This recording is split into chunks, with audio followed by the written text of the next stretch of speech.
الله الرحمن الرحيم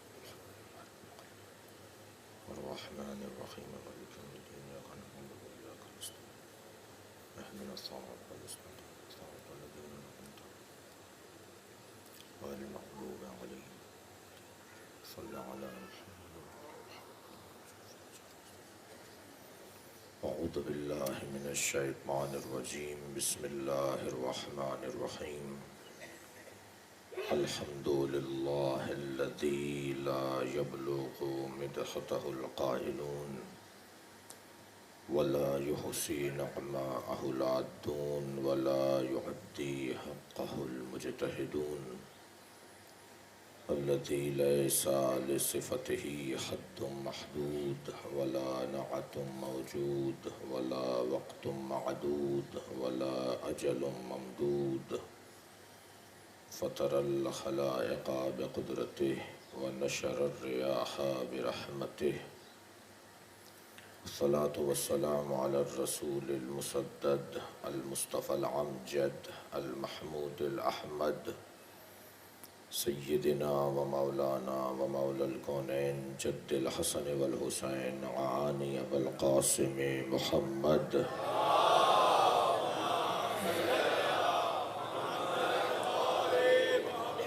وآله الطيبين الطاهرين المعصومين الذين قال الله إنما يريد الله ليذهب عنكم الرجس أهل البيت ويطهركم تطهيرا.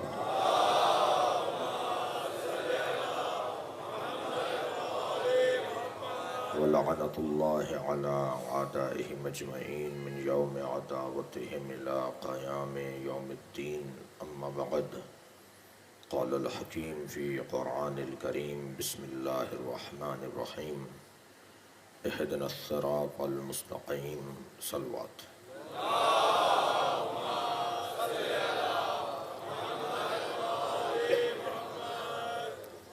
سورہ مبارکہ الحمد کی آیہ کریمہ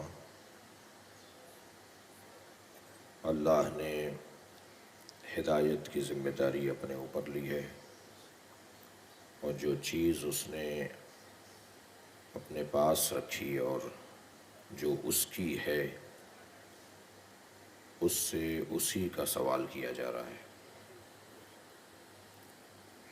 اِنَّ عَلَيْنَا لَلْہُدَىٰ، میرے اوپر، ہمارے اوپر، یہاں علینا جو متکلم مع الغیر کا صیغہ ہے، یہ تحدی اور چیلنج کے اور دعوے کے عنوان سے یہ کام ہمارا ہے. جب آپ کہتے ہیں یہ میرا ہے تو اس میں اتنا دم نہیں ہوتا، لیکن جب آپ کہتے ہیں یہ ہمارا ہے تو اس میں طاقت زیادہ ہوتی ہے. تو جہاں جہاں اللہ نے اپنے لیے جمع کا لفظ استعمال کیا ہے وہاں اِنَّا نَحْنُ نَزَّلْنَا الذِّكْرَ وَنَحْنُ لَهُ لَحَافِظُونَ، ہم نے قرآن کو نازل کیا ہے، ہم ہی اس کی حفاظت کریں گے. تو کیا اللہ کے علاوہ کسی اور نے نازل کیا ہے؟ ایک اللہ نے ہی تو اس کو، اللہ ہی کا تو کلام ہے. مگر یہاں پر وہ جمع کا لفظ اس لیے کہتا ہے کہ اس میں تحدی، چیلنج، دعویٰ، طاقت، اپنی قدرت کا مظاہرہ، ہم نے نازل کیا ہے، ہم ہی حفاظت کریں گے. یہاں بھی اللہ اِنَّ عَلَيْنَا لَلْہُدَىٰ، ہمارے اوپر ہدایت کی ذمہ داری ہے. تو یہاں ہم کا لفظ جمع کے لیے استعمال ہوا ہے، مگر اللہ تو وحدہ لا شریک ہے، اس کے ساتھ تو کوئی جمع نہیں ہے، اس کے کاموں میں کوئی شریک نہیں ہے. وہ مالک حقیقی ہے، اصالتاً و بالذات اللہ مالک ہے. وہ جسے ملک دینا چاہے دے دیتا ہے. اللہ اصالتاً و بالذات عالم ہے، جسے وہ علم دینا چاہتا ہے اسے علم دے دیتا ہے. اب مجھے اور آپ کو اگر ہمارے دنیا میں آنے کے بعد علم دے دیتا ہے تو کچھ ہستیاں ہیں جنہیں دنیا میں آنے سے پہلے علم دے دیتا ہے. چیز اللہ کی ہے. یہ کام اللہ نے اپنے اوپر لیا تھا کہ میں ہدایت، میرا کام ہے ہدایت دینا. تو جو کام اللہ کا ہے ہم اس سے وہی چیز مانگ رہے ہیں۔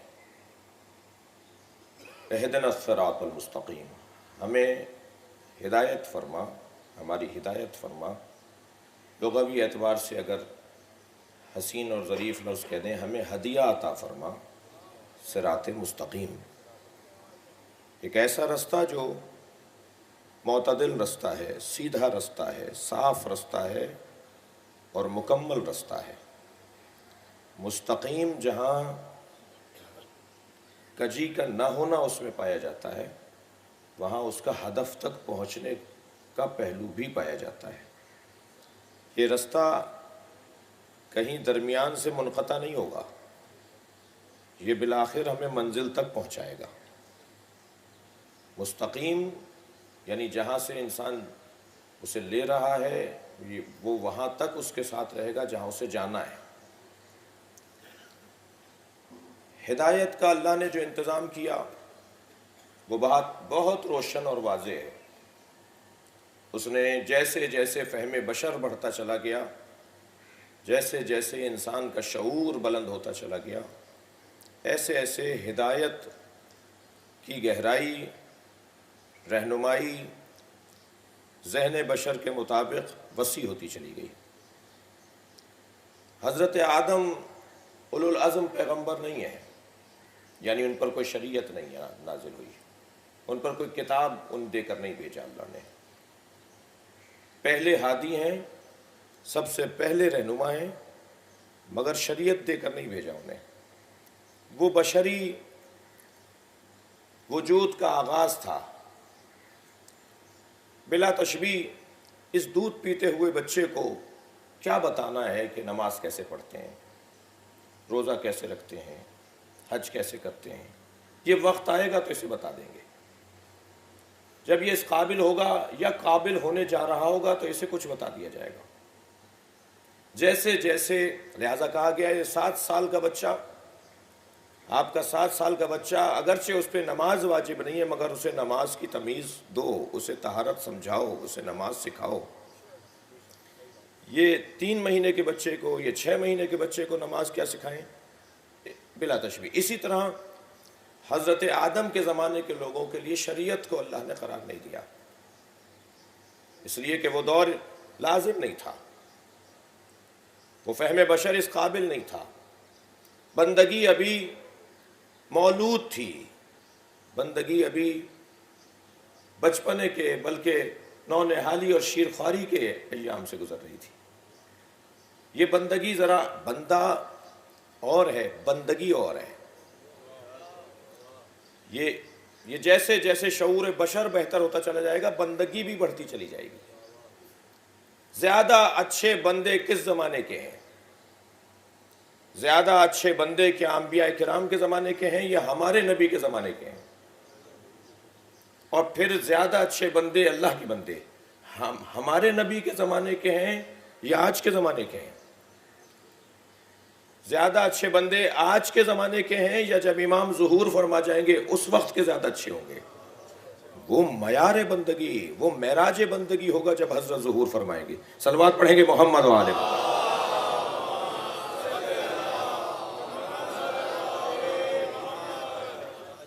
یہ آج جو ہمارے پاس ہے، جو کچھ آج ہمارے پاس ہے، اس معیار بندگی میں، اس معیار بندگی میں ہمارے بزرگوں کی بندگی دخیل ہے۔ یہ آج جو مجھے سمجھ ہے، آج جو آپ کو شعور ہے، یہ ہمارے بزرگوں کے شعور کی دخالت اور ان کی شراکت کے ساتھ ہے۔ انہوں نے جو محنتیں کی، انہوں نے جو ریاضتیں اٹھائیں، انہوں نے جو پریشانیاں اٹھائیں، وہ جو تجربات سے گزر گئے، وہ سب ہمارے پیش نظر ہیں۔ لہٰذا سرکار ارشاد فرماتے ہیں آخری زمانے میں آنے والے مسلمان میرے بھائی ہیں۔ اصحاب نے کہا یا رسول اللہ کیا ہم آپ کے بھائی نہیں ہیں؟ فرمایا وہ مجھے بن دیکھے کلمہ پڑھیں گے۔ تم نے میرے تمام تر اعمال اور رفتار اور کردار کو دیکھا ہے۔ میرا اور آپ کا جو آج عقیدہ ہے، کیا ہم نے مولا امام حسین کو دیکھا ہے؟ وہ جو سینوں میں حسین چلے آ رہے ہیں،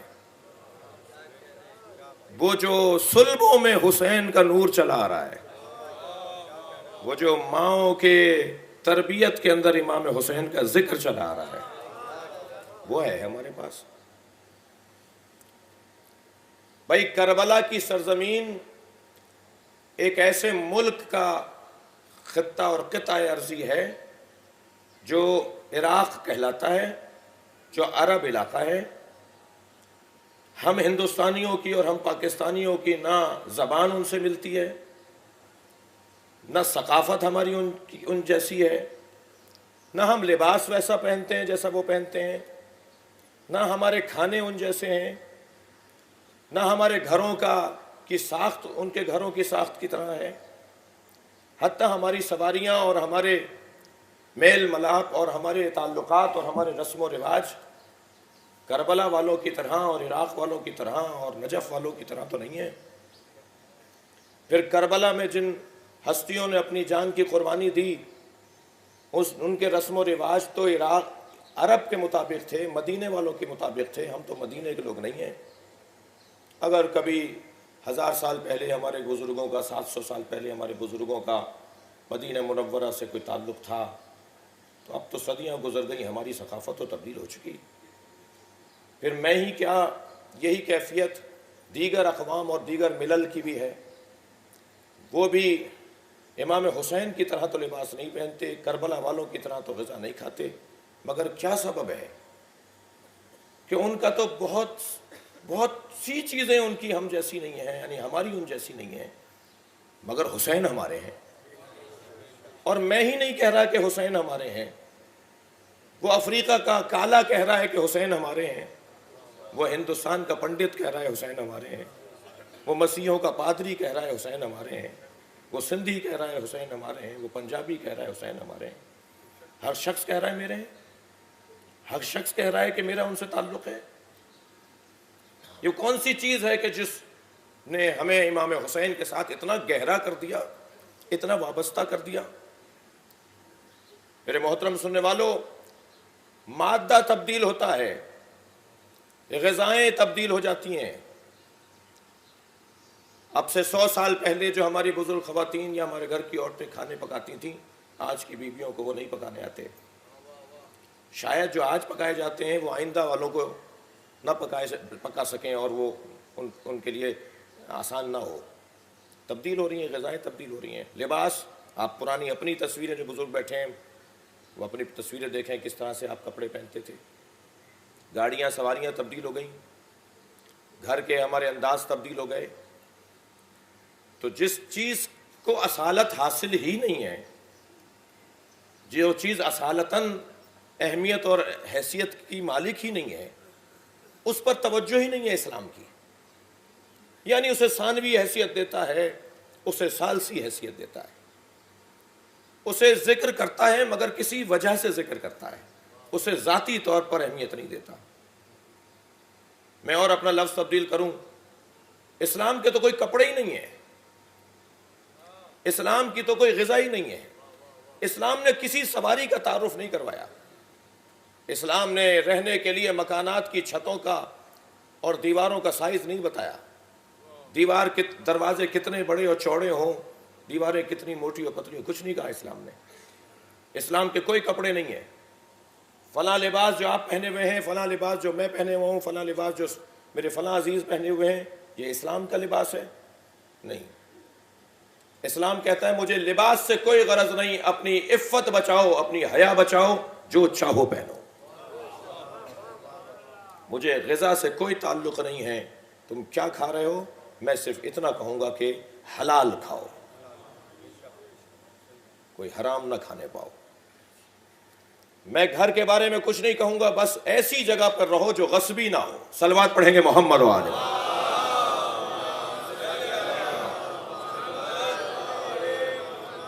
تو جن چیزوں کو حیثیت ہی حاصل نہیں ہے، انہیں اسلام ثانوی اور ثالثی ضمنی طور پر بیان کرتا ہے۔ انہیں جس چیز کو حیثیت حاصل ہے، جو تبدیل نہیں ہوتی۔ آج کا جوان کہتا ہے کہ جی اسلام 1400 سال پرانا مذہب ہے، دور جدید آ چکا ہے، تقاضے تبدیل ہو چکے ہیں، یہ نئے دور کے ساتھ پرانا دین کیسے چلے گا؟ اسے بھی جواب دے رہا ہوں۔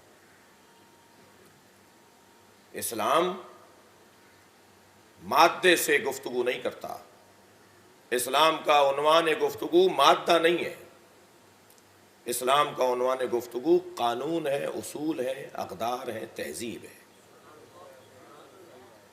1400 سال گزر گئے، کوئی کہے کہ 1400 سال پہلے جھوٹ حرام تھا، آج جائز ہے۔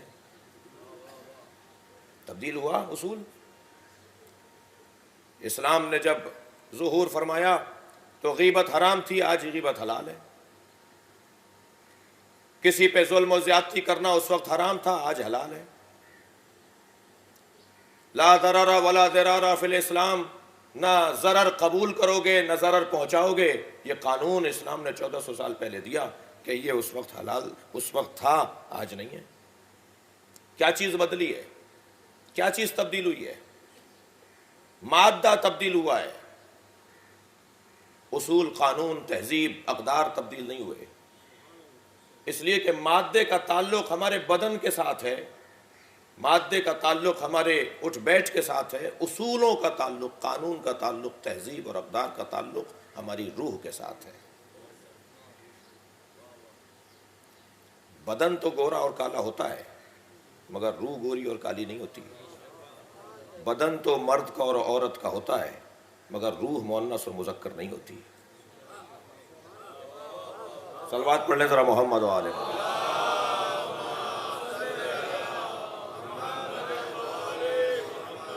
اور بتائیے کہ کس کو قرب الہی حاصل کرنے میں اولویت حاصل ہے؟ میرے بدن کو قرب الہی حاصل کرنے میں اولویت حاصل ہے یا میری روح کو اولویت حاصل ہے؟ بدن تو ایک وقت ہوتا ہے کہ اس کو کہا جاتا ہے کہ میں نے جیسے ابھی مثال دی کہ یہ 2 سال کا بچہ کہاں ہے، اسے جاڑے میں صبح کی نماز میں لے کر آ گئے، اسے ذرا بڑا ہونے دو۔ 1 سال کے بچے کو گود میں اٹھا کر لے کر آ گئے، کہ اسے کہاں لے کر آ گئے، اسے ذرا بڑا ہونے دو۔ آہستہ آہستہ یہ بڑا ہوا تو اسے سمجھایا گیا کہ یہ پڑھو اور یہ نہ پڑھو۔ جیسے جیسے 40 سال کے بعد زوال شروع ہوا جی، اور قوہ کمزور ہونا شروع ہوئے، اور ایک ایسا وقت آیا کہ جب ہاتھ پیروں میں راشا آ گیا، بدن میں طاقت نہیں رہی، کھڑے ہو کر نماز نہیں پڑھی جا رہی، تو اسلام کہہ رہا ہے ان پہ رحم کرو، ان سے کہو بیٹھ کے پڑھ لیں۔ اب ان سے بیٹھ کے نہیں پڑھی جا رہی تو کہا جا رہا ہے ان پہ رحم کرو، ان سے کہو کہ یہ لیٹ کے پڑھ لیں۔ پھر لیٹ کے بھی نہیں پڑھی جا رہی، ان سے کہا جا رہا ہے اشاروں سے پڑھ لو۔ اشارے بھی نہیں ہو رہے تو لب ہلا لو، تمہارے لب بھی نہیں ہل رہے تو دل میں ہی نماز پڑھ لو۔ ہر نماز کے وقت میں اللہ کو یاد کر لو۔ صلوات پڑھے ذرا محمد و آل محمد۔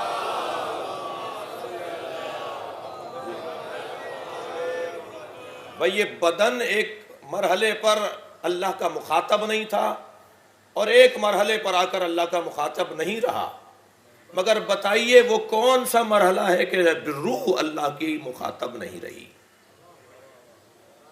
روح تو ہمیشہ اللہ کی مخاطب ہے۔ وہ جو ماں کے شکم کے اندر جنین ہے، جب اس کے اندر روح آ جاتی ہے تو اسی سے تو عہد اور پیمان لیا جا رہا ہے۔ یہ جو بستر پہ موت کے لیے انتظار کر رہا ہے، یہ بھی اوقات نماز میں کوئی نہ کوئی ذکر اللہ کے ذکر کر کے اپنی روح کو زندہ ہونے اور اپنی روح کے جوان ہونے کا ثبوت تو دے رہا ہے۔ بس جب انسان کا بدن اس کی روح پر غالب آ جائے تو پھر میدان سے بھاگتا ہوا نظر آتا ہے، اور اگر روح اس کے بدن پر غالب آ جائے تو عورت ہونے کے باوجود مردوں کو میدان میں ڈٹنے کا پیغام دیتی ہے۔ وہ کون سی طاقت ہے کہ جو انسان کو بندگی کی راہ میں ثابت قدم رکھتی ہے؟ وہ ہے روح کی طاقت۔ ہماری روح مضبوط ہو جائے، ہاتھ بھی کانپتا ہوا ہو، ہماری روح مضبوط ہو جائے، وسائل بھی نہ ہو، ہماری روح مضبوط ہو، ہمارے ساتھ افرادی طاقت بھی نہ ہو، لیکن آپ دیکھیں بعض لوگوں کے لب و لہجہ، ان کا انداز گفتگو، ان کا طور طریقہ، بھئی یہ بول کیسے رہے ہیں، ان کے ساتھ تو کوئی بھی نہیں ہے، مگر ان کے ساتھ ایمان کی طاقت ہوتی ہے، ان کے ساتھ روح کی بالیدگی ہوتی ہے، ان کے ساتھ روح کی طہارت ہوتی ہے۔ وہ جو طہارت قلبی کا لفظ بولا جاتا ہے نا، وہ ان کے ساتھ ہوتی ہے۔ وہ اکیلے بھی ہوتے ہیں تو کہتے ہیں نہیں اللہ ہمارے ساتھ ہے۔ ہاتھ کانپ رہا ہے، بڑھاپے کے ایام میں ایک قلم اٹھا کر آدھی لائن لکھ ڈالی، سلمان رشدی واجب القتل ہے، ساری دنیا کھڑی ہو گئی اس فتوے کے پیچھے جی۔ پوری دنیا کی سیاست تبدیل رہی ایک مدت تک اس فتوے کی بنیاد پر۔ صلوات پڑھیں گے ذرا محمد والے۔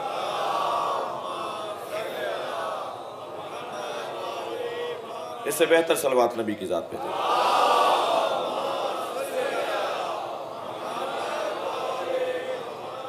عزیزان گرامی، وہ حسین ابن علی، وہ ہادی الہی، دو اہتمام سرکار دو جہاں نے اپنی زندگی میں ہدایت کے کیے ہیں، ایک غدیر اور ایک کربلا۔ غدیر کا اہتمام انفرادی ہے، انفرادیت رکھتا ہے۔ گزارش کروں گا اپنے کم سن ساتھیوں سے کہ غدیر کا خطبہ مکمل پڑھنے کی کوشش کریں، پورا خطبہ پڑھیں۔ طویل ترین خطبہ ہے مولا علی کا، مولا نبی کا، اور حتیٰ اس خطبے میں صرف من کن تو مولا نہیں کہا ہے، بلکہ امام حسن کا نام لیا ہے، امام حسین کا نام لیا ہے، امام مہدی تک نام لیے ہیں کہ علی کے بعد حسن، حسن کے بعد حسین، حسین کے بعد زین العابدین۔ طویل خطبہ ہے۔ اس خطبے کے اندر سرکار نے اپنی پوری زندگی کا خلاصہ بیان کیا ہے، اور نہ صرف مولا علی کا اعلان ولایت کیا ہے، بلکہ مولا کے اعلان ولایت کے بعد مولا کے فضائل پڑھیں۔ ملعون ملعون ملعون من رد علی قولی، اللہ کی اس پہ لعنت ہے جو میرے اس قول کو رد کر دے۔ یہ اس خطبے کے اندر کہا ہے سرکار نے۔ میں تمہیں ہوشیار کرتا ہوں فی جنب اللہ، اللہ کی جنب سے، علی ھذا جنب اللہ، یہ خطبے کیا، یہ اللہ کا جنب ہے۔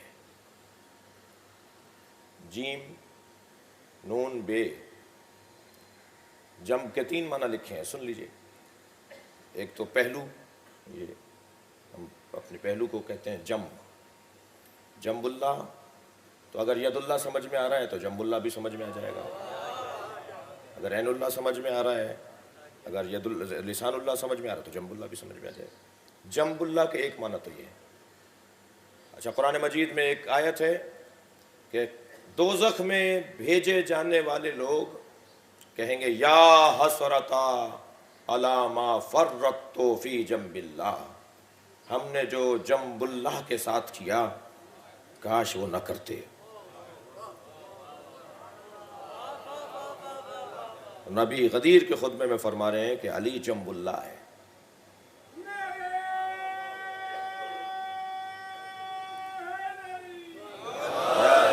جنب اللہ کے ایک معنی، یہ پہلو ایک معنی قرب کے ہیں، قریب ترین وجود اگر کوئی اللہ کے ہے تو وہ علی ہے۔ نبی چھوڑ کر جا رہے ہیں، نبی بتا کے جا رہے ہیں۔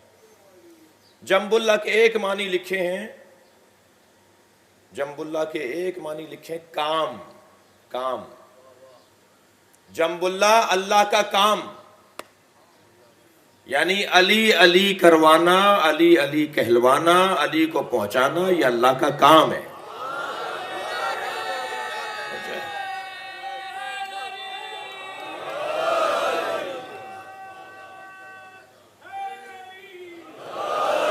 اللہ کے کاموں میں ایک کام یہ ہے کہ مولا علی کا تعارف کروائے، مولا علی کی عظمت کو عام کرے۔ یہ جوش عقیدت نہیں ہے۔ کبھی غور فرمائیں اس حدیث کو اور اس حدیث کو، دونوں حدیثوں کو جوڑیں جو سلسلۃ ذہب حدیث ہے۔ کلمۃ لا الہ الا اللہ حصنی فمن دخل حصنی امن من عذابی۔ یہ لا الہ الا اللہ کا جو کلمہ ہم پڑھتے ہیں، مسلمان جو کلمہ پڑھتا ہے، اللہ کہہ رہا ہے یہ میرا قلعہ ہے، اور جو میرے قلعے کے اندر داخل ہو گیا امن من عذابی، وہ میرے عذاب سے محفوظ ہو گیا۔ یہ بھی حدیث قدسی ہے، اور یہ بھی حدیث قدسی ہے، ولایت علی ابن ابی طالب حصنی، علی کی ولایت میرا قلعہ ہے۔ فمن دخل حصنی، اور جو میرے اس قلعے میں داخل ہو گیا، امن من عذابی، وہ میرے عذاب سے بچ گیا۔ یعنی جو طاقت لا الہ الا اللہ بولنے میں ہے، وہی طاقت علی ولی اللہ بولنے میں ہے۔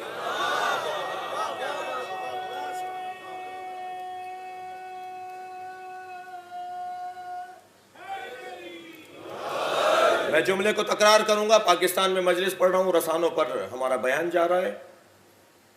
جو طاقت اللہ اور علی کو برابر نہیں کر رہا، وہ شیعہ ہی نہیں ہو سکتا جو اللہ اور علی کو برابر کرے۔ یہ ممبر تشیع کا ممبر ہے، نصیریوں کا نہیں ہے۔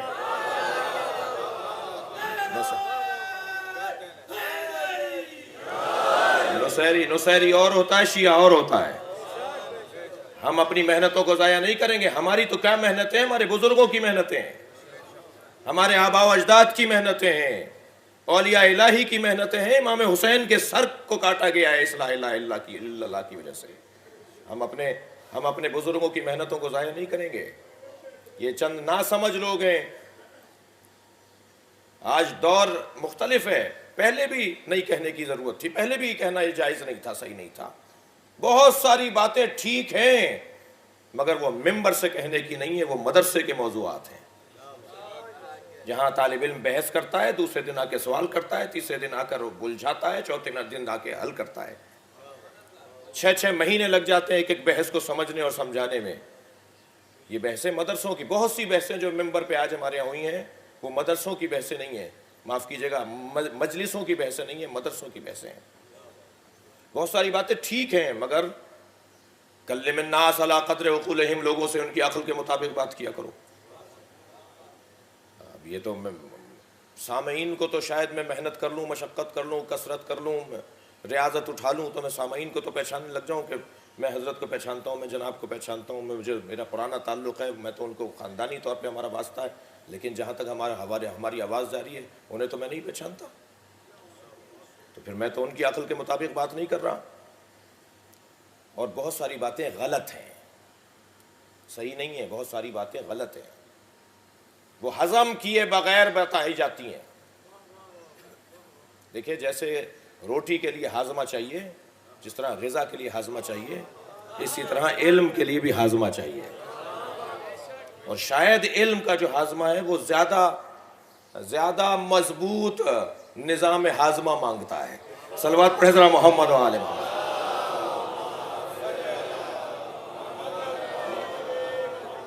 منطق پڑھی ہوئی ہو، فلسفہ پڑھا ہوا ہو، علم کلام پڑھا ہوا ہو، عربی گرامر کے اعتبار سے کم الف بے تو جانتا ہو، جی، قرآن کی تفسیر کی کچھ تو سوجھ بوجھ ہو، احادیث کا جو کہ علوم ہیں ان کے بارے میں کچھ تو آشنائی ہو، راویوں کی پرکھ کا علم کیا ہوتا ہے، حدیثوں کی قسمیں کتنی ہوتی ہیں۔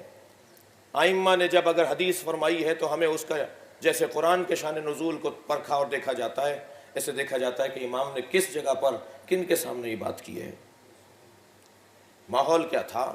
ایک شخص نے آ کر کہا، مولا سجدے میں کتنی مرتبہ ذکر سجدہ پڑھوں؟ حضرت نے فرمایا 1 مرتبہ۔ ابھی وہ بیٹھا ہوا تھا کہ ایک اور شخص آ گیا، کہنے لگا مولا میں کتنی مرتبہ ذکر سجدہ پڑھوں؟ حضرت نے فرمایا 3 مرتبہ۔ وہ جو پہلے بیٹھا ہوا تھا اس نے کہا مولا آپ نے مجھے ابھی فرمایا کہ میں 1 مرتبہ پڑھوں۔ حضرت نے کہا تم بڑے اطمینان سے نماز پڑھتے ہو، 1 مرتبہ کی ادائیگی میں تمہاری ادائیگی ٹھیک ہو جائے گی، یہ ذرا عجلت میں رہتا ہے، یہ 3 مرتبہ پڑھے گا۔ صلوات پڑھ لیں ذرا محمد و آل محمد۔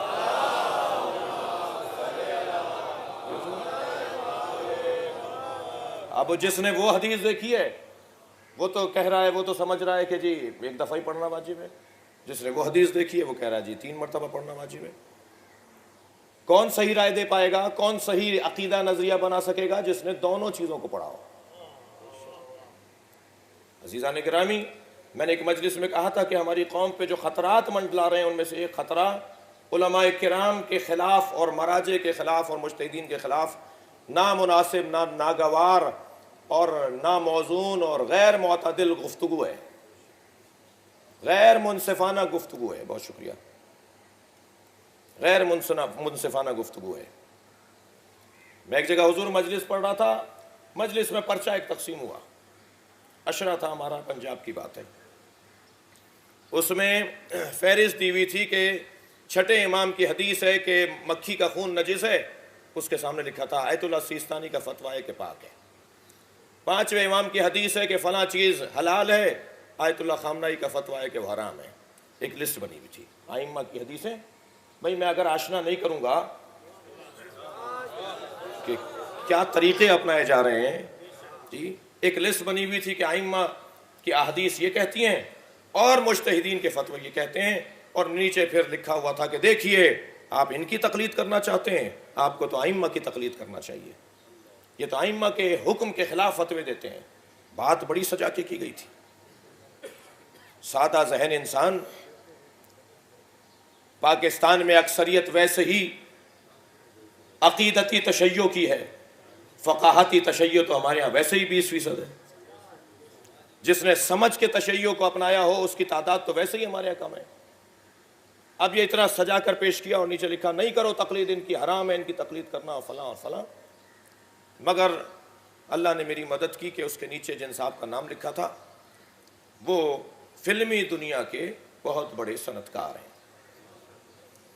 تو مجھے وہ مجلس میں بھی تشریف فرما ہو رہے تھے، مجھے حوصلہ ملا، میں نے ان سے کہا حضور یہ آپ کا ہی نام ہے؟ کہا جی ہاں میرا نام ہے۔ میں نے کہا یہ جو جن کتابوں کے حوالے دیے ہیں حدیثوں کو نقل کرتے وقت اور بعض فتووں کو نقل کرتے وقت، مثلا منہاج الصالحین کا ترجمہ اس وقت تک نہیں ہوا تھا جی، تو یہ تو عربی میں ہے، آپ عربی متوجہ ہو جاتے ہیں، آپ عربی پڑھ لیتے ہیں؟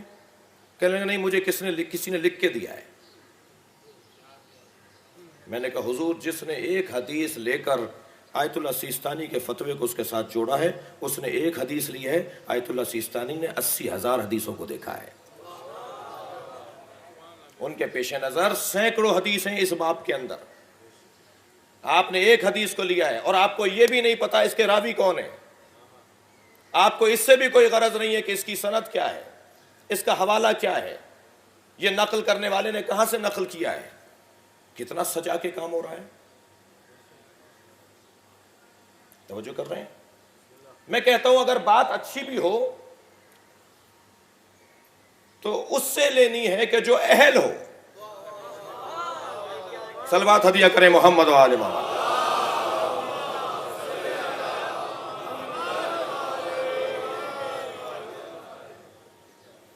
جو جملہ دوبارہ تکرار کر رہا ہوں، یہ جو جملے ہوتے ہیں ان کے اوپر محنت ہوئی ہوتی ہے، پہلے سے سوچا ہوا ہوتا ہے ان کو۔ اگر بات اچھی بھی ہو تو اس سے لینی ہے جو اہل ہو۔ مثال دے رہا ہوں، میں بیمار پڑ گیا، فلاں مسئلہ مجھے درپیش ہوا، فلاں تکلیف مجھے ہوئی، ایک جگہ بیٹھ کر میں نے ذکر کر دیا، وہاں 10 آدمی بیٹھے تھے، ایک نے کہا یہ کھا لیجئے، دوسرے نے کہا یہ استعمال کر کے دیکھیے، تیسرے نے کہا وہ دوا لے لیجئے، چوتھے نے کہا وہ دوا لے لیجئے، ان میں ایک ڈاکٹر بھی بیٹھا تھا، اس نے کہا آپ یہ دوا لے لیجئے۔ بتائیے میری عقل کا تقاضا کیا ہے؟ وہ جو ڈاکٹر کے علاوہ مشورہ دینے والے لوگ ہیں، چاہے ان میں محترم ترین لوگ بھی ہوں، میری عقل کا تقاضا یہ ہے کہ میں اس سے بات کو لوں جو دینے کا اہل ہے۔ وہ محبت میں ضرور کہہ رہے ہیں، وہ شاید اپنائیت کا اظہار کر رہے ہیں۔ مجھے معاف کیجئے گا، 2 چیزیں ہماری قوم کو اس وقت مشکلات کا سامنا کروا رہی ہیں، 2 چیزیں۔ میں بے حیثیت قوم بات کروں گا، کچھ خفا نہ رہیں مجھ سے لوگ۔ ایک سیلف اسٹڈی اور ایک سیلف میڈیسن۔ ایک بدن کو تکلیف پہنچوا رہی ہے روش، اور ایک ہمارے ایمان کو خطرے میں ڈال رہی ہے۔ بے استادے لوگ، کسی سے پوچھنے کے روادار نہیں ہیں، کسی سے مشورہ کرنے کے روادار نہیں ہیں۔ اپنی پسند کا ہی آدمی ڈھونڈ لو مگر اہل ڈھونڈو۔ عزیزان گرامی محسوس کریں گے یہ نظام ہدایت جو پروردگار عالم نے مرتب کیا ہے، ایک غدیر کی صورت میں ہے اور ایک کربلا کی صورت میں۔ بڑا سجا کر اللہ نے مولا کائنات کی ولایت کو پہنچایا ہے۔ موضوع حساس تھا، میں ذرا آج تھوڑی سی اپنی روانی کو کند کر رہا ہوں، گلے کی تکلیف کی وجہ سے، آپ برداشت کر لیجئے۔ موضوع بڑا حساس تھا، جب جبریل پیغام لے کر آئے وَإِن لَمْ تَفْعَلْ فَمَا بَلَّغْتَ رِسَالَتَهُ، ساری ہدایتوں پر غالب ہدایت کا پیغام. اگر آپ نے یہ کام نہیں کیا فما بلغت رسالتہ، تو آپ نے کچھ نہیں کیا. تو سرکار نے پہلی مرتبہ تو جبریل سے کہہ دیا، خود فرماتے ہیں سألت جبرائیل ان یستعفی ان تبلیغ ذالک، مجھے اس تبلیغ سے، اس پیغام ولایت سے مستعفی کیا جا سکتا ہے؟ اور فرما رہے ہیں سرکار نے جبریل سے کہا مجھے استعفیٰ مل سکتا ہے، مجھے معافی مل سکتی ہے کہ میں یہ پیغام نہ پہنچاؤں. حبط جبرائیل ثلاثا مرارا، 3 مرتبہ جبریل نازل ہوئے اور تیسری مرتبہ آ کے یہ لہجہ اپنایا ہے کہ اگر آپ نے یہ کام نہیں کیا تو کچھ نہیں کیا. سرکار سے پوچھا گیا یا رسول اللہ آپ کیوں مستعفی ہونا چاہتے تھے علی کی ولایت کا پیغام پہنچانے کے لیے؟ فرمانے لگے لعلمی لقلت المتقین وکثرت المنافقین، میں اس لیے علی کی ولایت کا پیغام پہنچانے سے مستعفی ہونا چاہتا تھا کہ میں دیکھ رہا تھا متقین کم ہیں، منافقین زیادہ ہیں. میری بات کو فساد کے طور پر لیں گے، جھگڑا ڈالیں گے، نہیں مانیں گے. اللہ اکبر. یہ خود غدیر کا جو واقعہ ہے نا، بڑے پیغامات ہیں اس کے اندر. کیا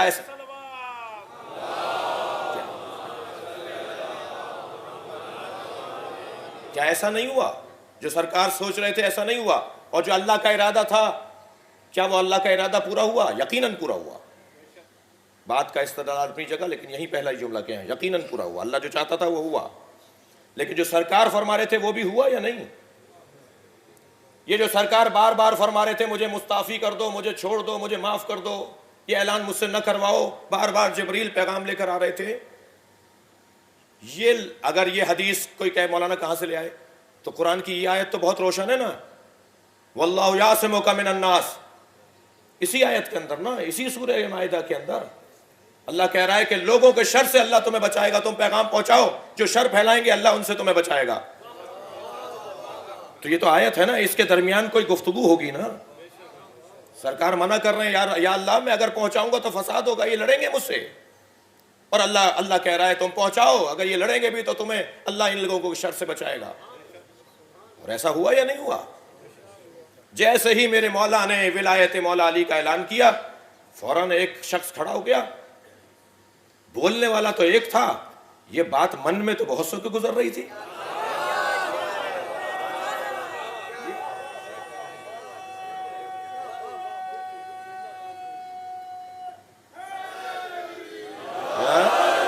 یہ آپ نے اپنی طرف سے پہنچایا ہے یا اللہ نے کہا ہے آپ سے؟ سرکار نے فرمایا میں تو کوئی بات ہی نہیں کرتا، وما ينطق عن الهوى الا ان یوحى، میں جب تک کہ وما ينطق عن الهوى ان هو الا وحی یوحى، میں تو بولتا ہی نہیں ہوں مگر یہ کہ جب تک کہ وحی نہیں آ جاتی. جی کہنے لگا اگر یہ اللہ ہی نے آپ کو پیغام دیا ہے تو پھر اللہ ہی سے کہیے کہ ایک پتھر میرے سر پر آ کے پڑے. بغض علی کا بیمار عذاب ہی مانگتا ہے. اور ایسا ہوا، سأل سائل بعذاب واقع، ایک عذاب آیا اور وہ وہاں ڈھیر ہو گیا.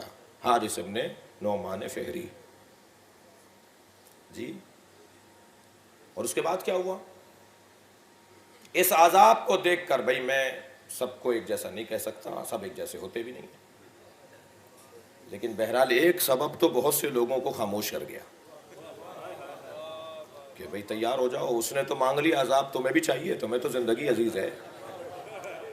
لہذا اب اللہ کیسے منوا رہا ہے، اعلان تو ہونے دو. بات کے مرحلے اس کے بچے دیکھیں گے، بات کے مرحلے اس کے ساتھی اور آوان سنبھالیں گے. ابھی اعلان ہونے دو، ابھی ایک چیز کا اعلان ہو جائے. بہت مشکل تھا. آپ اس کو اس زاویے سے دیکھیے، اپنے ملکی اور عالمی سیاسی حالات کو بھی ذہن میں رکھ کر اس طرح کے اعلانات کو دیکھیے. اور ہوا 1 لاکھ سے زیادہ لوگوں نے، نبی نے بیعت لی ہے اسی میدان میں. یہ اتنا لمبا قیام ہوا کیسے ہے؟ صلوات پڑھیں ذرا محمد و آل محمد.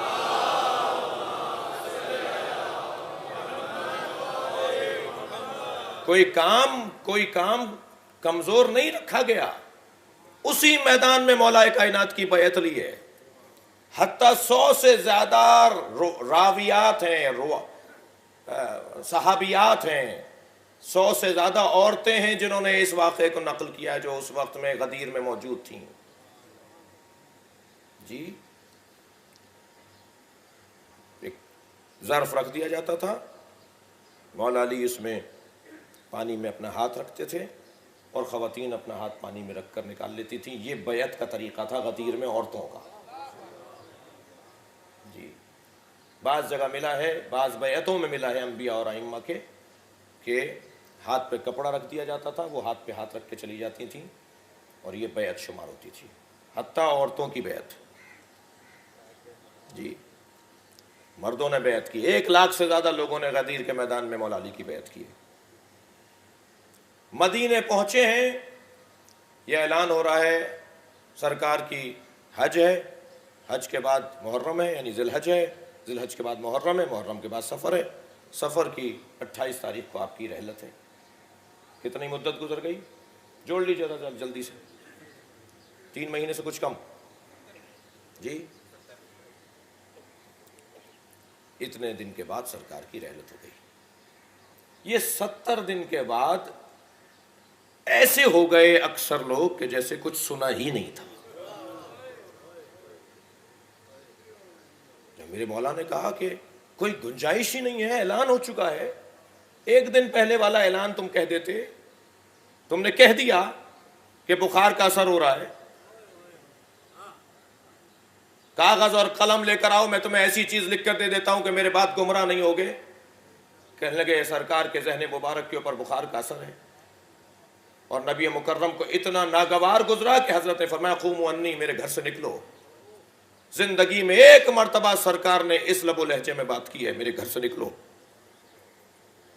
واقعہ جمعرات، تاریخ میں یہ واقعہ جمعرات کے نام سے، یہ جمعرات کا دن تھا. جی اس کو فارسی میں اور اردو میں تو بہت زیادہ کتابیں آپ کو مواد اس کا ملے گا. سرکار نے تو اس سے پہلے 70 دن پہلے اعلان کیا. لوگوں نے ایسے ہو گئے جیسے جانتے ہی نہیں تھے، کچھ ہوا ہی نہیں ہے. عزیزان گرامی، علی کو کیوں قبول نہیں کر رہے تھے؟ یہ آپ کی مجلسیں، یہ آپ کا ماتم، یہ آپ کی عزاداری، یہ آپ کی جد و جہد، یہ اسی غدیر کا تسلسل ہے. بھئی غدیر کو نہ بھلایا گیا ہوتا تو کربلا نہ ہوتی. یہ کربلا ہوئی اس لیے ہے کہ غدیر کو بھلایا گیا ہے. بھول گئے. انس ابن مالک سے کہا تم کہاں کھڑے تھے؟ کہا میں ممبر کے برابر میں کھڑا تھا. کہا کیا کہا تھا نبی نے میرے لیے؟ کہنے لگے یاد نہیں آ رہا. بہت محترم نام ہے، بہت حدیثیں نقل کی ہیں حضرت ابو ہریرہ نے. ان سے کسی نے پوچھا غدیر میں کہاں تھے؟ کہا ممبر کے قریب تھا. پوچھا کیا سنا تھا، کیا کہا تھا علی کے بارے میں؟ کہا انا للہ و انا الیہ راجعون. یہ کہہ کے آگے بڑھ گئے. جناب خواجہ حسن بصری حضرت عمر کی رحلت کے آخری سال، جب آپ کی رحلت ہو رہی ہے جس سال میں، اس سال دنیا میں آئے اور ہزاروں کی تعداد میں حدیث نقل کرتے ہیں نبی مکرم سے. آپ نے تو نبی کو دیکھا نہیں ہے، آپ نے نبی کو دیکھا نہیں ہے، آپ نبی سے حدیثوں کو کیسے نقل کرتے ہیں؟ جب کسی نے پوچھا کہ آپ ہر حدیث کے ساتھ کہتے ہیں قال رسول اللہ، آپ تو پیدا ہی نہیں ہوئے تھے. کہنے لگے جتنی حدیثیں میں نے علی سے سنی ہیں انہیں میں کہتا ہوں کہ رسول اللہ نے کہا ہے. کہا پھر آپ کیوں نہیں کہتے کہ یہ رسول اللہ نے علی کو کہا تھا اور علی نے رسول اللہ سے نقل کیا ہے؟ کہنے لگے مجھے اپنی جان عزیز ہے، میں اگر بیچ میں علی کا نام لے دوں گا تو مجھے کوئی سنے گا نہیں. آج بہت آسان ہے. یہ مولا علی کی ولایت کا پیغام کن مرحلوں اور کن مشکلات سے گزر کے یہاں تک پہنچا ہے. بتائیے معجزہ ہے یا نہیں جسے اس اہتمام کے ساتھ روکا گیا ہو، جسے روکنے کے لیے حکومتی مشینری استعمال میں آئی ہو. ایک حکومت نہیں، ہر حکومت جس کے لیے پیسہ خرچ کیا گیا ہو، جس کے لیے جانیں لوگوں کی لی گئی ہوں.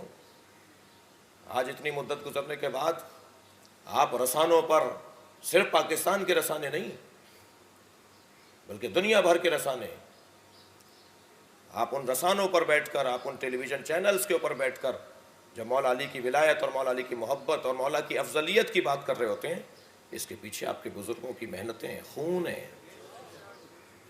اس کے پیچھے ایک تاریخ ہے، اور وہ اساس اور بنیاد ہے عزیزان گرامی جو ہدایت کی ہے۔ آپ نمازیں بہت اچھی پڑھتے رہیں مگر اگر ولایت علی آپ کے دل میں نہیں ہے تو اللہ کو اس نماز کوئی مطلوب نہیں ہے، اللہ کو پسندیدہ ہی نہیں ہے وہ روزہ، وہ حج کا کوئی فائدہ نہیں ہے، پیسے کا زیان ہے، سفر کا حرج ہے جو مولا علی کی ولایت کے بغیر ہے۔ روح ہے اسلام کی ولایت علی بن ابی طالب، وہ ٹریک،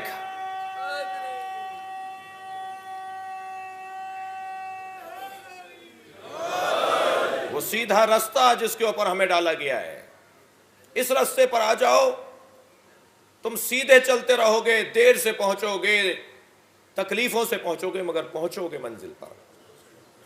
لیکن اگر تم نے رستہ ہی تبدیل کر لیا تو جتنی محنت کرتے چلے جاؤ گے اتنی منزل اور مقصود سے دور ہوتے چلے جاؤ گے۔ غدیر، عزیزان گرامی،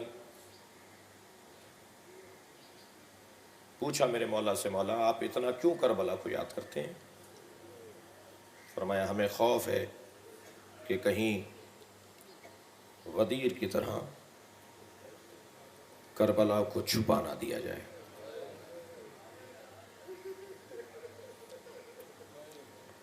جس نے ایک قطرہ حسین پر آنسو بہایا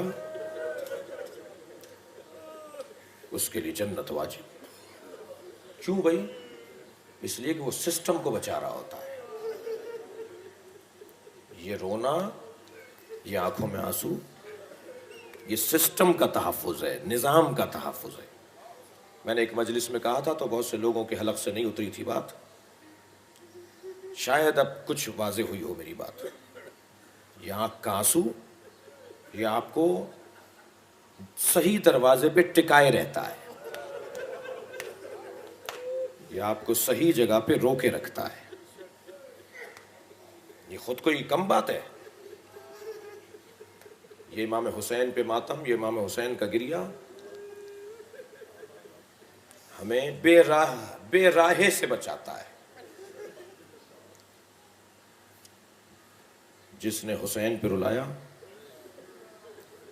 ایک عجیب حدیث، یعنی مظلومیت اس میں حسین کی دیکھیے، نبی فرماتے ہیں جس نے میرے حسین پہ 10 لوگوں کو رلایا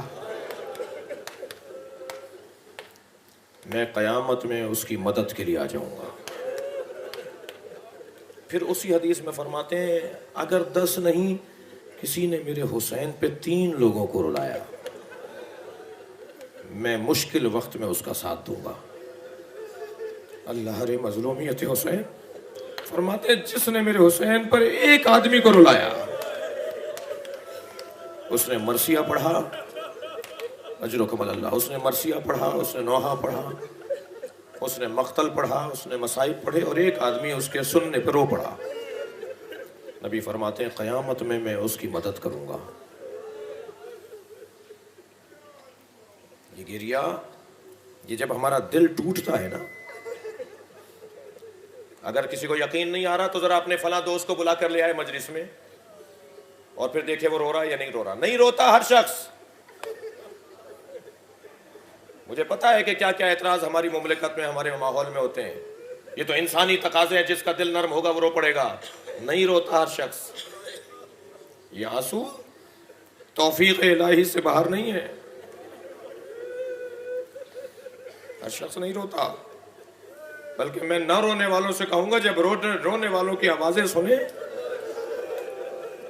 تو آپ بہت ساری دعائیں کر رہے ہوں گے، چھوڑ دیجئے ساری دعاؤں کو،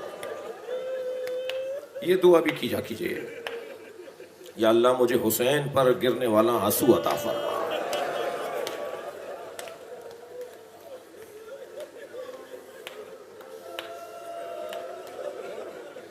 اجرکم اللہ، اجرکم اللہ۔ بارہا سنا ہے آپ نے، نبی کی رحلت کے بعد جناب زہرا ایسے روتی تھیں کہ اہل مدینہ نے مولا علی سے کہا تھا فاطمہ سے کہیے یا رات کو رویا کریں یا دن میں رویا کریں۔ میں سوال کروں گا، اس کا مطلب یہ ہے کہ آواز باہر جاتی تھی نا؟ بھئی موٹی سی بات ہے، محلے والے آ کر کہہ رہے ہیں، شہر والے آ کر کہہ رہے ہیں کہ علی فاطمہ سے کہیے یا رات کو رویا کریں یا دن میں رویا کریں۔ جو ظاہر ہے وہ تو یہی ہے نا کہ آواز جاتی تھی، اور بی بی کے گریے کی آواز لوگوں کو مضطرب کرتی تھی۔ کیوں بی بی اتنی اونچی آواز میں روتی تھی؟ کیوں ٹوکتے ہو لوگوں کو کہ یہ ہائے ہائے کیوں روتے ہو؟ یہ اونچی آواز میں تمہاری گریہ کیوں ہوتا ہے؟ اگر رونا آ رہا ہے تو اونچی آواز میں رونے کا کیا فلسفہ ہے؟ بقول علامہ نقن، یہ آپ کا صدائے گریہ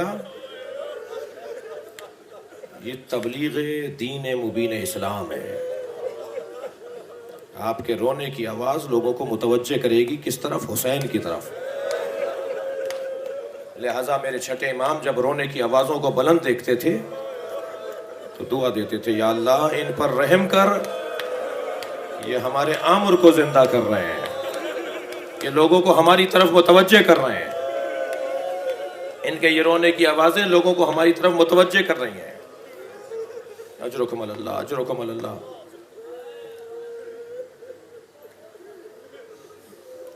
جناب زہرا بلند آواز سے روتی تھی، باہر آواز جاتی تھی۔ مروان کہتا ہے کہ میں واقعہ کربلا کے بعد جب یہ قافلہ اپنے وطن لوٹ کر آ گیا تو کچھ دن کے بعد میں بنی ہاشم کے محلے سے گزرا۔ میں ناقے پہ سوار تھا، جب ایک گلی میں داخل ہوا تو ایک گھر سے ایسی رونے کی آواز آ رہی تھی کہ میری اونٹنی بپھر گئی، وہ مجھے گرانا چاہ رہی تھی۔ میں نے مدد مانگی اور میں سواری سے اترا اور میں نے پوچھا یہ عورت کون ہے جو رو رہی ہے، جس کے رونے کی آوازیں جانوروں کو بھی مضطرب کر رہی ہیں؟ تو کہا یہ عباس کی ماں ام البنین ہے، یہ روزانہ اپنے بچوں پر ایسے ہی روتی ہے۔ اجرکم اللہ، اجرکم اللہ۔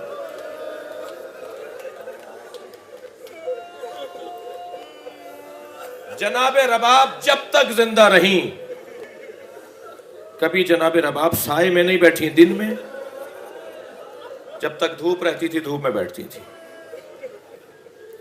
دھوپ ڈھل جاتی تھی تو وہاں جا کے بیٹھ جاتی تھی جہاں دھوپ چلی جاتی تھی۔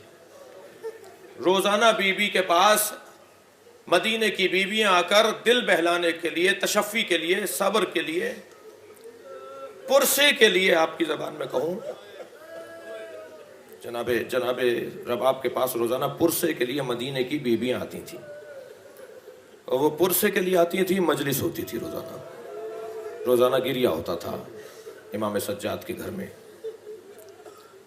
ایک دن اہتمام کے ساتھ جناب رباب نے بیان مصائب کا انتظام کیا، لوگ بیویاں آ رہی تھیں جا رہی تھیں، گریہ ہو رہا تھا۔ حضرت نے ایک کنیز کو دیکھا جو بہت دیر سے رو رہی ہے، خود بھی جناب رباب رو رہی تھی، اسے اپنے قریب بلا کر کہا مجھے یہ بتاؤ تمہارے آنسو اتنے زیادہ کیسے ہیں؟ دیکھیے انتظام کروا رہے ہیں، تم اتنا کیسے رو رہی ہو؟ تم بہت دیر سے رو رہی ہو۔ کہنے لگی بی بی میں کچھ دیر کے بعد اٹھ کر جاتی ہوں اور شربت پی کر آتی ہوں۔ منہج الدموع میں یہ واقعہ لکھا ہے، ان کا کہنا ہے کہ یہ بظاہر ستو کا شربت، کہ میں شربت پی کر آتی ہوں اور پھر آ کے بیٹھ کے روتی ہوں۔ فرمانے لگی کل سے سب رونے والوں کے لیے شربت کا انتظام کرو۔ کیا مطلب ہے اس کا؟ کیا مطلب ہے اس کا؟ جناب رباب چاہتی ہیں گریہ زیادہ ہو۔ اجرکم اللہ، اللہ کسی غم میں نہ رلائے سوائے غم اہل بیت میں، ہمیں رونے اور رلانے والوں میں قرار دے۔ آپ آمادہ ہیں رونے کے لیے، سب کی آنکھوں میں آنسو ہیں۔ آج میں 6 محرم کو حسین کے اس جوان کا ذکر کرنا چاہتا ہوں جو شبیہ پیغمبر ہے۔ اجرکم اللہ. جب امام حسین چاہتے تھے نا بابا کی نانا کی زیارت کریں، جب اصحاب پیغمبر چاہتے تھے کہ رسول اللہ کی زیارت کریں، تو جناب علی اکبر کو دیکھا جاتا تھا. تاریخ کا بیان ہے کہ اگر کسی بازار کسی کوچے سے گزر جاتے تھے تو لوگ دیکھ کر کہتے تھے کہ نبی کی چال بھی ایسی ہی تھی، نبی کا چہرہ ایسا ہی تھا. جب بولتے تھے نا حضرت علی اکبر، ہوتا ہے نا بھائی بھائیوں کی آوازیں ملتی ہیں کہ بھائی تمہاری دونوں بھائیوں کی تو آواز بالکل ایک جیسی ہے، میں پہچان نہیں پایا تم تھے یا تم تھے. جب بولتے تھے نا تو لہجہ بھی نبی والا لہجہ تھا. شاید اسی وجہ سے صبح عاشور علی اکبر سے اذان کہلوائی تھی. شاید اس لشکر میں کوئی ہو جس نے نبی کا لہجہ سنا ہوا ہو اور اب بھی ہدایت اسے نصیب ہو جائے. اجرکم اللہ. عزتدارو بڑا سخت ہے حضرت علی اکبر کی شہادت کا بیان. واحد مجاہد ہے جسے بھیجتے ہوئے حسین روئے ہیں اور آسمان کو دیکھ کر اپنے ہاتھوں کو اٹھا کر کہا اللہم شہد علی ہؤلاء القوم. یا اللہ یہ جو میرے علی اکبر کو مارنے کے لیے تیار ہے ان پر گواہ بن جا، ان پر گواہ بن جا. یہ میرے اس بچے کو مارنا چاہتے ہیں جو تیرے نبی سے مشابہ ہے. آئے علی اکبر، بابا مجھے جانے کی اجازت ہے. فرمایا تقدم ولدی، جاؤ میرے لال. علی اکبر کو آمادہ خود کیا ہے حسین ابن علی نے. سر پہ امامہ لگایا، تلوار حمائل کی، اس گھوڑے پر بٹھایا جس پہ خود بیٹھتے تھے.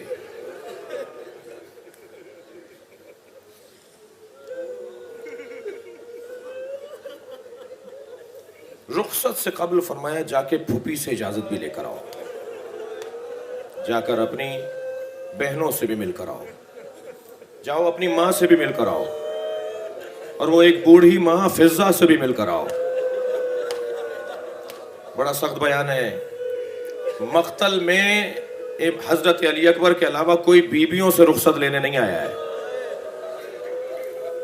حضرت قاسم اپنی ماں سے مل کر آئے ہیں، حضرت عون محمد اپنی ماں سے مل کر آئے ہیں، خاص حضرت علی اکبر ساری بیویوں سے ملنے گئے ہیں. ایک بڑے خیمے میں علی اکبر کو لے لیا. کوئی دامن پکڑ کر بات کر رہی ہے، کوئی بازو تھام کر بات کر رہی ہے، کوئی علی اکبر کے رخساروں پر ہاتھ رکھ کر پیشانی کا بوسہ دے رہی ہے. اجرکم اللہ. ایک ایک بیوی سے رخصت لیتے ہیں، ایک ایک بیوی سے رخصت لیتے ہیں. کچھ آگے آتے ہیں، پھر کوئی بیوی آگے آ کے کھڑی ہو جاتی ہے. آپ کی آوازیں بلند ہیں، اللہ آپ کو اس کا اجر و ثواب عطا فرمائے. خیمے کا پردہ ہٹتا ہے. اجرکم اللہ، اجرکم اللہ. خیمے کا پردہ ہٹتا ہے، علی اکبر نکلنا چاہتے ہیں مگر کوئی نہ کوئی بیوی علی اکبر کو روک لیتی ہے. ایسا لگتا ہے جیسے جوان کی میت اٹھ رہی ہو. ایک چھوٹی بیوی ہے جو دامن نہیں چھوڑ رہی اور بار بار کہتی ہے ارحم غربتنا، بھیا ہماری غربت پر رحم کرو. بابا کو کہاں تنہا چھوڑے جا رہے ہو. کیسے رخصت لی ہے جناب علی اکبر نے تمام بیویوں سے، اس کا بیان مشکل ہے. گھوڑے پر آ کر بیٹھے، گھوڑا روانہ ہوا. ابھی گھوڑا آگے بڑھا تھا. سنیں گے عزادارو، سنیں گے. علی اکبر کو محسوس ہوا پیچھے کوئی دوڑتا ہوا آ رہا ہے. جیسے ہی مڑ کر دیکھا، بوڑھا باپ محلن محلا، آہستہ جاؤ. فوراً گھوڑے سے اترے. بابا آپ نے تو مجھے رخصت کر دیا تھا. فرمایا کاش تم جیسا جوان بیٹا ہوتا. پھر ایک مرتبہ اپنے بچے کو پیار کیا میرے مولا نے، گھوڑے پر بٹھایا. حضرت علی اکبر میدان کربلا میں گئے. وہاں بڑے بڑے پہلوانوں سے، بڑے بڑے لشکریوں سے مقابلہ ہو رہا ہے. کسی نے آ کر امام حسین کو بتایا کہ علی اکبر اکیلا ہے اور بڑے پہلوانوں کا نرغہ ہے. امام حسین نے جناب فضہ کو بلا کر کہا اس کی ماں سے کہو اس کے لیے دعا کریں.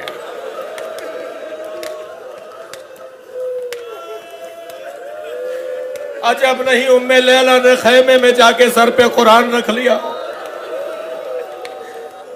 اے یعقوب سے یوسف کو ملانے والے،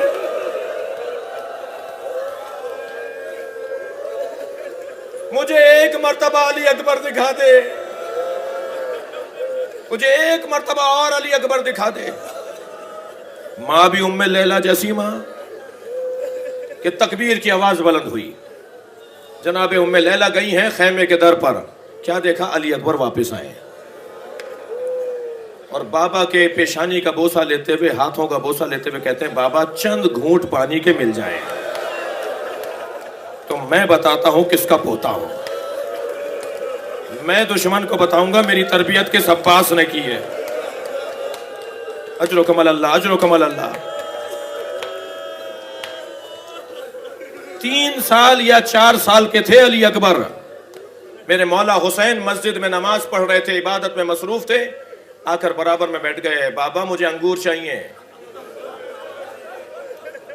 تاریخ نے لکھا ہے، سیرت کی کتابوں نے لکھا ہے انگوروں کا موسم نہیں تھا. امام حسین اتنا چاہتے تھے اپنے علی اکبر کو کہ یہ نہیں کہا بیٹا موسم نہیں ہے. علی اکبر مانگ رہا ہے. ستون مسجد کو ہاتھ مارا حسین نے، ستون مسجد سے خوشہ گرا، ہاتھ میں اٹھا کے کہا علی اکبر لو انگور. جو 3 سال کا علی اکبر انگور مانگے اور حسین دے دے، اب جوان علی اکبر پانی مانگ رہا ہے. اجر و کمال اللہ، اجر و کمال اللہ. مجھے ایک منزل اور لینی ہے. فرمایا علی اکبر، علی اکبر اپنی زبان میرے منہ میں دو، شاید تمہیں کوئی تسکین ہو جائے. انسان کے بدن میں اگر پانی کم بھی ہو جائے تو دہن کے اندر تری رہتی ہے. حضرت علی اکبر نے اپنے بابا کے منہ میں اپنی زبان دی. پیچھے ہٹتے ہوئے کہنے لگے بابا آپ مجھ سے زیادہ پیاسے ہیں. انگوٹھی دی، اپنے منہ میں رکھ لو شاید تمہیں تشفی ہو جائے. اس منظر کو ماں در خیمہ سے دیکھ رہی ہے. ایک بیٹا، پیاسے باپ سے پانی مانگ رہا ہے. شاعر نے 4 مصروں میں کہا ہے کہ شدت پیاس سے اکبر نے پلٹ کر دیکھا اور ماں نے خیمے کی تنابوں سے لپٹ کر دیکھا. کتنی مجبور تھی ساقی کوثر کی بہو، خالی مشکیزہ کئی بار الٹ کر دیکھا. اجرکم اللہ، اجرکم اللہ. علی اکبر جاؤ، تمہارے نانا تمہیں سیراب کریں گے. گئے ہیں حضرت علی اکبر میدان کربلا میں. دشمن کا مقابلہ کرتے کرتے ایک ایسا مرحلہ آیا کہ اب گھوڑے پر بیٹھا نہیں گیا. اور سنیں گے وہ مرحلہ کیا تھا. سینے میں برچھی آ کر لگے. حسین کا لال گھوڑے پہ ڈگمگانے لگا. گھوڑے سے زمین کی طرف آتے ہوئے آواز دی بابا میرا سلام آخر. عزادارو اب آپ سے پوچھ سکتا ہوں حسین پر کیا گزری ہوگی. چلے ہیں امام حسین اپنے گھوڑے پر بیٹھ کر. ایک مرحلہ ایسا آیا کہ لاشیں گرے ہوئے تھے تو گھوڑے سے اتر گئے. گھوڑے سے اترنے کے بعد اب اس جانب جا رہے ہیں جہاں سے علی اکبر کی آواز آئی تھی. تو کئی مرتبہ زمین پر حسین گرے ہیں. میں کہتا ہوں جو حسین گھوڑے سے گرے تھے وہ مظلومیت اپنی جگہ، اور علی اکبر تک پہنچنے میں جو کئی مرتبہ زمین پر گرے ہیں اس کی مصیبت اپنی جگہ.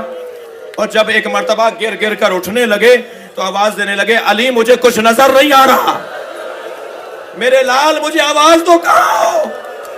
تو پیروں کے قریب سے آواز آئی بابا میں آپ کے قریب ہوں. حسین کربلا کی زمین پر بیٹھ گئے. علی اکبر کا لاشا اٹھا تو لیا مگر بوڑھے باپ سے جوان کی میت نہیں اٹھی. ماتم حسین یا حسین.